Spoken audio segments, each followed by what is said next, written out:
We now bring you the latest in the case of Mark Houck, a pro-life husband and father whose family was attacked in a dawn raid by the FBI just last week.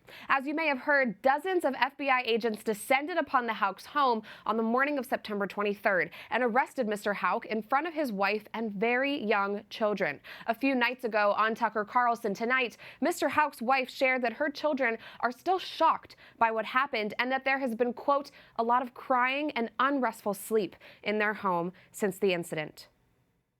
And joining me now is Peter Breen, Vice President and Senior Counsel at the Thomas More Society. Mr. Breen is Mark Houck's lawyer and a former state representative from Illinois. Peter, thanks for joining us. How is the Houck family doing? Can you give us an update on where this case stands? I know he's been released after his arrest that morning, but what comes next? Well, we've pled not guilty, so we had the arraignment this past Tuesday in Philadelphia. The family is getting counseling. So the kids, just so that they can help process what happened to them as a family, where you had 20 to 25 heavily armed federal agents, ballistic shields, et cetera, dragging their father away, with guns drawn and all of that. So they're doing what they can to help those kiddos, and especially please just keep them in your prayers. What we've done on the Thomas More Society side is to put the best legal defense possible together for Mark. And that is, we've hired the best criminal defense attorney in Philadelphia, one of the best in the country. We've set up a website, defendlifetoday.com, where you can learn more about the case, financially support it as well. And so we are going to proceed forward vigorously. So the entire Thomas More Society legal team, which has long history and experience in abortion law, combined with the best criminal defense lawyer in Philadelphia, we hope to be able to bring forward a win for Mark, because he is utterly innocent of these federal charges. Yeah, it's great that he has you behind him, and thank you so much for letting us know how we can help the Houcks. The claim here is that Mark Houck violated the FACE Act. My understanding is that this law was enacted by pro-abortion members of Congress back in the 90s, essentially to eliminate the peaceful presence of pro-life people like Mr. Houck at abortion centers. Is this a just law, Peter? And did Mr. Houck really violate it in defending his very young son? But Mark did nothing wrong. The law itself in the federal side is meant to stop the blockades of abortion clinics. But what happened with Mark had nothing to do with abortion.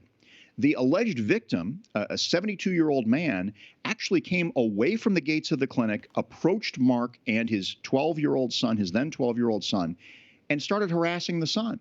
Had nothing to do with abortion. There were no patients around. There was no reason for this alleged victim, this 72-year-old man who should know better, to come and harass a 12-year-old boy. Mark told him to get away. An altercation ensued. We will contend throughout the entire altercation. The other gentleman, the alleged victim, was actually the aggressor. And if there were a crime committed, the state courts are the place to deal with it. The Philly DA didn't prosecute. The alleged victim filed a private criminal complaint, but then couldn't be troubled to show up for court, so the court threw out that case. That's where this should have ended, not being picked up by the Department of Justice out of Washington, D.C. to try to make an example out of Mark. Yeah, the details are so important here. And Peter, you've been a lawyer for many years. You also started a nonprofit organization in Chicago to help pregnant moms in need. So I know that you're close to this issue on all levels of jurisdiction. What do you make of the fact that it wasn't local law officials who saw a problem with Mr. Houck's actions, and that this is being handled by the FBI? What does this say? Well, we learned on the day that Mark was picked up that this entire prosecution is not being run out of the local office in Philadelphia, where it normally would be run, but out of Washington, D.C. itself. And so this goes up to the highest levels of the Department of Justice. And this is something where we can tell this is being targeted as an intimidation tactic for other peaceful pro-life folks on the sidewalk, whether sidewalk counselors or prayer folks. And so, look, we are going to fight this back very, very strongly. There are allies in Congress who are demanding answers from the Attorney General.